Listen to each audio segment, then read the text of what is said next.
함께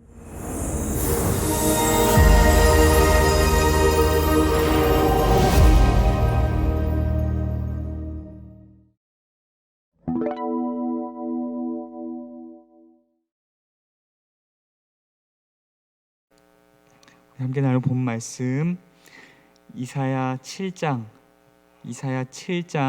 10절에서 17절까지입니다.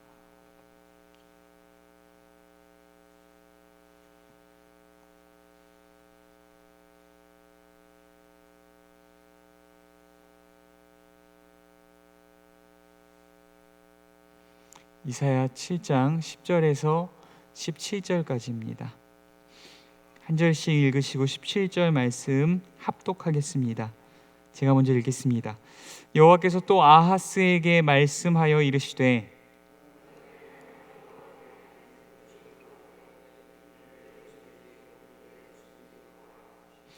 아하스가 이르되 나는 구하지 아니하겠나이다. 나는 여호와를 시험하지 아니하겠나이다 한지라.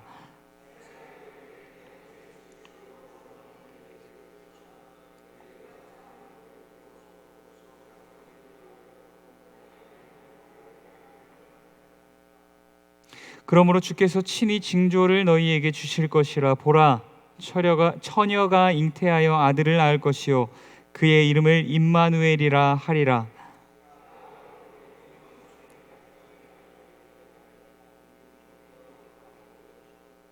대저 이 아이가 악을 버리며 선을 택할 줄 알기 전에 네가 미워하는 두 왕의 땅이 황폐하게 되리라. 합독하겠습니다. 여호와께서 에브라임이 유다를 떠날 때부터 당하여 보지 못한 날을 너와 내 백성과 내 아버지 집에 임하게 하시리니 곧 아수르 왕이 오는 날이니라. 아멘. 잠시 기도하겠습니다. 사랑과 은혜가 많으신 하나님 아버지, 참으로 어렵고 힘든 시대 가운데 우리를 하나님의 백성으로 불러주시고 또한 여기까지 우리를 지키시고 보호하시고 인도하여 주셔서 참으로 감사합니다. 하나님 또한 하나님을 예배할 수 있는 상황과 환경, 특권과 은혜 또한 마음을 우리에게 허락하여 주셔서 하나님 참으로 감사합니다. 하나님을 사모함으로 또한 이 자리에 나와서 또한 하나님께서 부르신 그 자리에서 주의 이름을 부르며 예배할 때에 하나님께서 주의 말씀으로 우리의 마음을 또한 우리의 삶을 다스려 주시사 세상의 근심과 불안과 두려움과 염려의 마음들이 떠나가고 하늘의 용기와 위로와 평강과 믿음과 소망과 확신과 희망이 우리 안에 하나님 불일 듯이 일어날 수 있도록 하나님 역사하여 주시옵소서. 하나님, 이 시간 이사야를 통하여서 주신 말씀 나눌 때에 우리가 전쟁과 같은 인생 가운데에서 누구를 의지할 것인지 하나님 고민하고 결단하고 하나님 오직 여호와 하나님만 의지하며 살아가겠노라. 하나님, 이 땅 가운데서 내가 여호와를 의지하다 손해보고 피해보고 목숨을 잃는다 할지라도 나를 진토 가운데서 다시금 일으키실 것을 확신함으로 여호와 하나님만 붙들며 살아가겠노라 결단하고 나아가는 우리가 될 수 있도록 주여 도우시고 인도하여 주시옵소서. 함께 하시기 소원합니다. 거룩하신 예수님 이름으로 기도드립니다. 아멘. 오늘 말씀 제목 누구를 의지할 것인가, 누구를 의지할 것인가라는 주제로 함께 말씀 나눕니다. 여러분 많이 졸리시죠? 한번 이렇게 기지개 한번 켜실까요? 제가 졸려서 이렇게 기지개 한번 켜시고 몸도 뒤로 옆으로 이렇게 한번 돌려보시겠습니까? 잠 깨시고 함께 말씀 나누겠습니다. 오늘 말씀 제목은 누구를 의지할 것인가입니다. 여러분 지금까지 누구를 의지하며 살아오셨습니까? 또 앞으로의 인생을 누구에게 의탁하시겠습니까? 믿음이란 바로 이런 것인 것 같습니다. 누구를 의지하며 살아갈 것인가가 바로 믿음인 것 같습니다. 유다는 지금 절체절명의 위기 앞에 서 있습니다. 여러 가지 위기가 있는데요. 첫째로 아수르가 영토를 확장하면서 주변국들을 삼켜오고 있는 상황이기 때문입니다. 그래서 지금 유다도 위기 앞에 서 있습니다. 그리고 또한 둘째로 아수르에 맞서서 에브라임과 아람과 주변국들이 동맹을 맺었습니다. 그리고 유다에게도 제안을 해왔죠. 너희도 우리와 함께 동맹하자. 동맹해서 아수르에 맞서자 라고 한 상황이었습니다. 그런데 유다는 거절하였습니다. 거절하는 것으로 그치지 않았습니다. 에브라임과 아람과 주변국들이 유다를 침략해 들어온 것입니다. 1차 침공을 들어왔을 때 겨우 예루살렘 도성만, 성읍만 함락을 면한 상황입니다. 거의 다 무너지다시피 한 상황이 지금의 상황입니다. 그런데 문제는 여기서 그치지 않았다라는 것입니다. 지금 에브라임과 아람이 2차 침공을 준비하고 있는 상황입니다. 엄청나게 군대를 모아서 다시금 유다로 들어와서 유다의 다윗의 왕조를 짓밟아버리고 끊어버리겠노라고 선포하고 있는 상황이 지금의 상황입니다. 유다는 전례 없는 절체절명의 위기 앞에 서 있는 상황입니다. 사랑하는 성도 여러분, 여러분은 절체절명의 위기 앞에 설 때에, 혹은 지금 여러분이 만약 유다의 왕의 입장에 서 있다면, 유다의 장수라면 여러분은 어떻게 대처하시겠습니까? 여러분은 이 절체절명의 위기 앞에 어떻게 대응하고 반응하시겠습니까? 유다는 절체절명의 위기 앞에 어떻게 해야만 살아남을 수 있을까요? 하나님은 4절에서 유다의 왕 아하스에게 도리어 이렇게 말씀하십니다.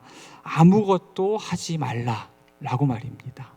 무엇을 해야 할까, 어떻게 해야 살아남을 수 있을까를 궁리하고 있을 수밖에 없는 상황 가운데 하나님께서 그의 백성에게 이렇게 말씀하신다는 겁니다. 아무것도 하지 말라. 도리어 아무것도 하지 말라. 왜입니까? 왜냐하면 전쟁은 여호와께 속한 것이기 때문입니다. 이 전쟁은 칼과 창과 군대와 병거와 지략과 동맹의 싸움이 아니라 오직 믿음의 싸움이기 때문인 줄 믿습니다. 유다의 왕 아하스는 다만 여호와 하나님의 약속의 말씀만을 붙들고 하나님만을 믿고 의지하면 됩니다. 그것이면 됩니다. 우리의 인생 가운데 절체절명의 위기가 다가올 때도 마찬가지입니다. 물론 인생 가운데 우리가 취해야 할 여러 가지 스텝들이 있고 여러 가지 반응들이 있을 것입니다. 그러나 우리의 어떠한 지략과 지혜와 노력과 수고보다 더 중요한 것, 그것은 여호와 하나님의 약속의 말씀 붙들고 하나님을 의지하며 기다리는 것인 줄 믿습니다. 그러나 아하스는 믿음으로 반응한 것 같지 않습니다. 그래서 이번에는 이사야가 하나님을 정면에 내세우고, 지금까지는 이사야가 하나님께서 이렇게 말씀하셨다라고 했다면 이제는 하나님을 정면에 내세우고 아하스에게 이렇게 말합니다. 11절 말씀입니다. 11절 말씀 우리 합독하겠습니다. 너는 내 하나님 여호와께 한 징조를 구하되 깊은 데에서든지 높은 데에서든지 구하라 하시니. 아멘. 이사야가 또한 하나님께서 이사야에게 아하스에게, 유다 왕 아하스에게 이렇게 말하시는 겁니다. 너는 내 하나님 여호와께 한 징조를 구하되. 여호와 하나님은 여전히 유다의 하나님이십니다.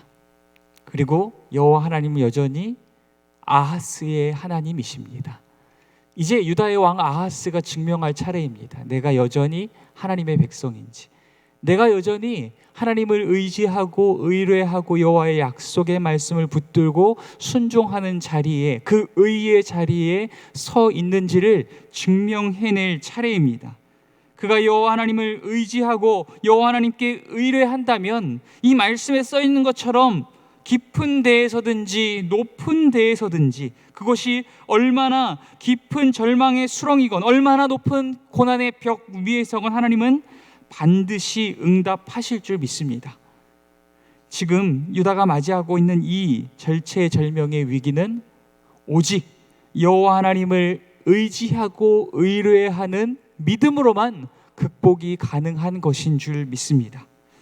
그러나 아하스의 반응을 보십시오. 하나님께서 명령하셨을 때에 어떻게 반응하는가? 아무것도 하지 말라, 여호와 하나님께만 징조를 구하라 라고 주께서 말씀하실 때에 어떻게 반응했는지 말입니다.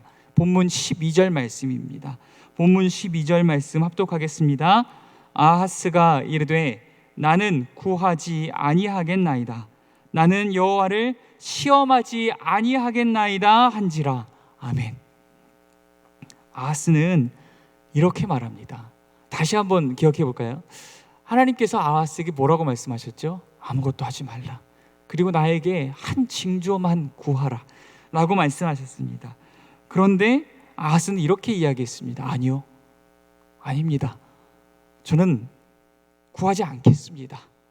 이렇게 말했습니다. 게다가 그럴싸한 변명까지 더합니다. 나는 여호와를 시험하지 않을 것입니다. 만약 누군가 하나님이 살아계신 증거를 보여주십시오.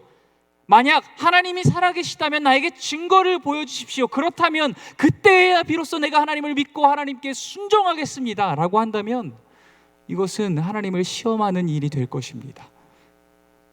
그러나 그럼에도 불구하고 지금 하나님께 징조를 구하라고 한 것은 하나님 자신입니다. 이것은 다른 누군가가 준 명령이 아니라, 자기의 선택이 아니라, 자기의 의심으로부터 발현되어진 것이 아니라 하나님께로부터 내려온 하나님의 말씀, 하나님의 명령이라는 것입니다. 순종하느냐 순종하지 않느냐의 기로 앞에서 지금 유다의 왕 아하스는 불순종이라는 답을 써내려가고 있는 것입니다. 도리어 구하지 않는 것이 불순종이고 하나님을 시험하는 것입니다. 그런데 그는 구하지 않으면서도 이렇게 이야기하고 있는 것입니다. 나는 하나님을 시험하지 않을 것입니다. 지금 그가 하나님 앞에 내어놓고 있는 답은 불신이요 불순종입니다. 그러나 아하스는 그럴싸한 경건의 말로 자신의 불신과 불순종을 포장하고 있다는 것입니다. 만약 우리 중에 누군가가 하나님을 믿노라며 예배 생활을 하지 않는 자가 있다면 그는 하나님을 믿는 것이 결단코 아닙니다. 만약 우리 중 누군가가 고난을 만났을 때에 그 고난과 환난에도 불구하고 기도하지 않는 자가 있다면, 간절히 하나님을 붙들지 않는 자가 있다면 그는 하나님을 믿는 것이 아닙니다. 내가 굳이 예배하지 않아도 하나님은 나를 사랑하시고 그 사랑을 포기하지 않을 것이며 나를 떠나지 않을 것입니다 라고 말한다면, 또한 내가 굳이 기도하지 않을지라도 하나님은 내 모든 필요를 아십니다. 알아서 나를 도와줄 것입니다 라고 말한다면 그것은 궤변에 불과합니다. 그것은 나의 불신앙과 불순종을 포장할 궤변의 말에 불과한 것입니다. 단지 불신과 불순종일 따름입니다. 지금 이 아하스가 하나님 앞에서 그러한 자세를 취하고 있는 것입니다. 자신의 불신과 불순종을 하나님을 시험하지 않을 것입니다 라는 말로, 또 어떠한 누군가의 눈에는 신앙처럼 경건처럼 보여질 수 있는 말로 그럴싸하게 포장하고 있다라는 것입니다. 유다는, 그리고 아하스는 이미 멸망한 것입니다. 그들이 절체절명의 위기 앞에서 하나님을 등지고 하나님께 불순종하기로 결단했다면 그의 나라가, 그의 생명이 아직 건재하다 할지라도 그들의 나라는, 그의 생명은 이미 끝난 것입니다. 유다와 아하스의 멸망은 불보듯 뻔한 일입니다. 이제 하나님의 책망과 심판의 말이 그와 그의 나라에 주어집니다. 우리 본문 13절 14절 말씀, 본문 13절 14절 말씀 합독하겠습니다. 이사야가 이르되 다윗의 집이여 원하건대 들을지어다. 너희가 사람을 괴롭히고서 그것을 작은 일로 여겨 또 나의 하나님을 괴롭히려 하느냐. 그러므로 주께서 친히 징조를 너희에게 주실 것이라. 보라, 처녀가 잉태하여 아들을 낳을 것이요 그의 이름을 임마누엘이라 하리라. 아멘. 다윗의 집이란 다윗의 왕조를 말하며 다윗의 후손들인 역대 왕들을 의미하는 것입니다. 물론 지금 이 책망과 심판의 말씀은 아하스의 불신앙과 불순종으로부터 시작하였지만 이는 결국 비단 아하스뿐 아니라 다윗 왕조의 역대 왕들이 모두 하나님의 백성들을 괴롭게 하였을 뿐 아니라 하나님을 괴롭게 하여 왔다는 것을 하나님께서 말씀하고 계신 것입니다. 그러므로 하나님께서는 이제 아하스를 패하시고 다른 왕을 세우실 것이라고 말씀하십니다. 그 왕은 바로 처녀가 잉태하여 낳을 아들이며 그의 이름은 임마누엘, 곧 하나님께서 거기에 우리와 함께 하실 것이다 라는 의미입니다. 메시아의 예언이 이토록 어둡고 무겁고 비참한 심판의 징조로 주어졌다는 것이 선뜻 이해되지를 않습니다. 그러나 분명 메시아는 인류의 범죄함으로 인하여 이 땅에 오신 것입니다. 다윗 왕조에서 더 이상의 희망과 소망이 발견되어지지 않는 절망적인 상황으로 인하여서 주님이 이 땅 가운데 오신 것입니다. 인류가 죄와 사망의 깊은 어둠에 갇혀 있을 그때에, 세상에 그 무엇도 빛이 될 수 없는 그때에 오직 빛 되신 주님께서 이 땅 가운데에 임재하신 것입니다. 그것이 바로 인류의 세상의 가장 큰 은혜인 줄 믿습니다. 이 주님의 임재가 역사 가운데 성취되기 전에 먼저 일어날 심판의 징조들이 있습니다. 우리 15절 말씀, 16절 말씀, 15절, 16절 말씀, 15절, 16절 말씀 합독하겠습니다. 그가 악을 버리며 선을 택할 줄 알 때가 되면 엉긴 젖과 꿀을 먹을 것이라. 대저 이 아이가 악을 버리며 선을 택할 줄 알기 전에 네가 미워하는 두 왕의 땅이 황폐하게 되리라. 아멘. 아주 멀지 않은 시간에 이러한 일들이 일어날 것이라고 이야기합니다.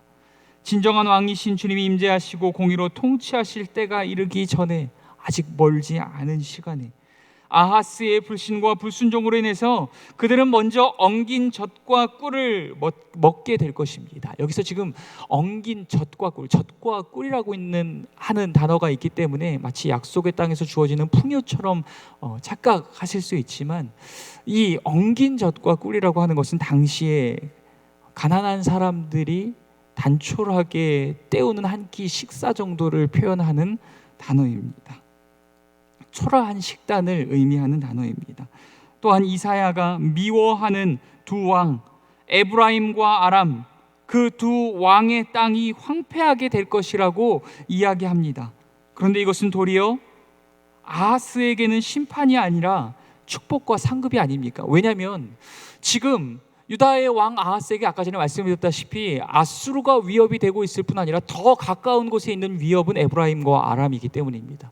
1차 침공을 해와서 예루살렘 도성만 겨우 살아남은 상황이고 지금 2차 침공을 해오겠다라고 지금 이야기하고 있는 상황인 거죠. 그 상황 가운데에서 지금 에브라임과 아람이 이제 무너질 것이라고 하니 그것이 어떻게 유다에게 저주가 되고 심판이 되느냐는 이야기입니다. 그것이 왜 그럴 수밖에 없냐면 그것은 에브라임과 아람의 종말이 아하스가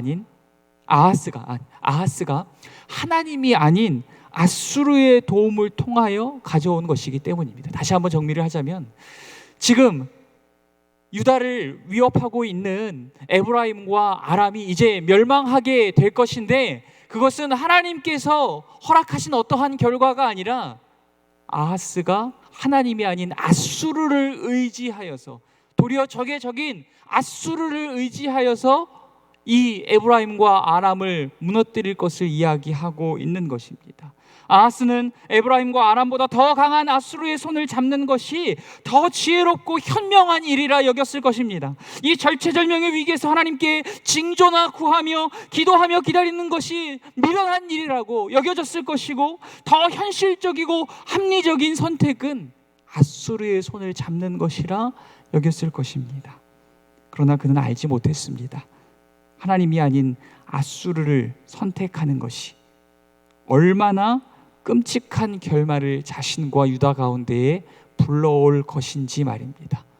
지금 일단에 내가 원하였던 결과를 얻어내는 것, 에브라임과 아람이 내 눈앞에서 무너져 내리는 것이, 나의 계획이 성취되어지는 것이 축복이 아니라 그것이 도리어 더욱 끔찍한 처참한 멸망과 심판을 그들 가운데 가져올 것임을 아하스는 알지 못했을 것입니다. 우리 마지막으로 17절 말씀 합독하겠습니다. 여호와께서 에브라임이 유다를 떠날 때부터 당하여 보지 못한 날을 너와 내 백성과 내 아버지 집에 임하게 하시리니 곧 아수르 왕이 오는 날이니라. 아멘.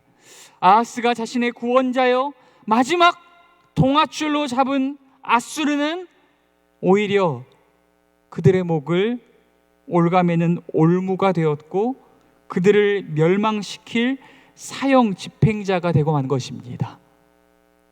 유다의 왕 아하스는 에브라임과 아람보다 더 강한 아수르의 손만 잡으면 그가 나의 구원자가 될 것이요 나의 생명의 동아줄이 될 것이라 생각했던 것입니다. 그래서 하나님께서 말씀하셨듯이 아무것도 하지 않고 잠자코 기다리는 것, 또한 하나님께 징조를 구하며 부르짖어 기도하는 것, 그것보다도 아수르를 손에 잡은 것입니다. 그러나 아수르가 자신의 목을 올가매는 올무가 될 줄 몰랐던 것입니다. 나를 구원하기 위하여 왔던 것이 아니라 나에게 사형을 집행할 사형 집행수로 나에게 왔다는 것을 몰랐던 것입니다. 사랑하는 성도 여러분, 우리는 오늘 이 말씀을 통하여 분명히 기억해야만 할 것이 있습니다. 전쟁은 오직 여호와께 속한 것인 줄 믿습니다. 나의 지혜와 노력과 세상의 물질과 권세자와 권력을 의지함보다 하나님을 의지하는 것이야말로 이 전쟁과 같은 인생 속에서 유일한 승리의 비결인 줄 믿습니다. 우리의 참된 소망은 이 땅의 종교적, 정치적 지도자들에게 있지 않으며 오직 인간의 몸을 입고 이 땅 가운데 오신 임마누엘이시며 부활 승천하신 모습 그대로 다시금 이 땅 가운데 오실 예수 그리스도께만 있는 줄 믿습니다. 주님께서 이 땅에 다시 오실 그때에 자기 자신과 세상과 인생을 의지하던 자들은 버림받을 것입니다. 자기가 의지하던 세상과 함께 무너져 내릴 것입니다. 그러나 주님께 소망을 두고 주님 말을 의지하던 자들, 고난과 환난의 처소에서 잠자코 기다리며 예배하고 하나님의 말씀 붙들고 순종의 자리를 끊임없이 걸어내며 세상의 어떠한 유혹과 환난과 또한 어떠한 비난과 조롱 가운데서도 그 믿음의 길을 지켜가기 위하여 몸부림치는 저와 여러분과 같은 사람들, 주님과 함께 어린 양이신 주님과 함께 천국 잔치에 참여하게 될 줄 믿습니다. 오늘 말씀 묵상하시면서 전쟁과 같은 인생 속에서 오직 여호와 하나님만 의지하는 인생 살아가게 하옵소서. 내가 무엇을 함보다도 무엇을 하지 않고 여호와 하나님 앞에 엎드려 기도함으로 인하여서 하나님을 의지하고 의뢰하며 의탁하는 인생 살아가게 하여 주시옵소서. 세상이 나의 믿음을 비웃고 조롱하며 나를 판단하고 나를 비난한다 할지라도 믿음의 자리를 끝까지 지켜내며 예배하고 순종의 자리를 끝까지 걸어내는 내가 되게 하여 주옵소서. 이것들 기억하시면서 함께 기도할 수 있도록 하겠습니다. 또한 이와 더불어서 함께 기도하실 때 우리 원로 목사님 건강을 위하여서도 함께 기도해 주시고 내주하시는 사모님을 위해서도 기도해 주십시오. 우리 사랑하는 우리 홍성입 성도님을 위해서도 함께 기도해 주시고 또한 백권사님을 위해서도 함께 기도해 주십시오. 또한 우리 주변에 있는 질병으로 인하여서 고통 가운데 있는 환우님들 기억하시면서 함께 기도해 주시기를 부탁드리겠습니다. 또한 우리 가정과 나라와 민족을 위하여서 기도하시며 함께 나아갈 수 있도록 하겠습니다. 기도하겠습니다. 사랑과 은혜가 많으신 하나님 아버지,